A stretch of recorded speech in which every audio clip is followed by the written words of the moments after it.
ইচ্ছে, সিদ্ধান্ত আর নিশ্চয়তা, এই শব্দগুলো আমরা আমাদের জীবনে অনেকবার শুনেছি, তাই না?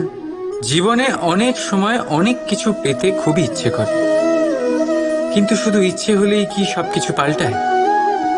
সবকিছু পাওয়া যায়? অনুর্বর জমিতে বাস করা ব্যক্তির মনে ইচ্ছে হয় যেন সে শীতল জল পায়, কিন্তু সে পায় না। যে এক কুয়ো খোঁড়ার সিদ্ধান্ত নিয়েছে, সে মাটি খোঁড়ার জন্য কোদাল অবশ্যই পেয়ে যায়। আর যে নিশ্চিত করে নিয়েছে, সে দেরি করে হলেও সেই শীতল জল অবশ্যই পেয়ে যায়। তাই জীবনে কেবল ইচ্ছে করবেন না, সিদ্ধান্ত নিন, আর তারপর নিশ্চিত করুন, সব পেয়ে যাবেন। আর ভালোবেসে বলুন, রাধা রাধা।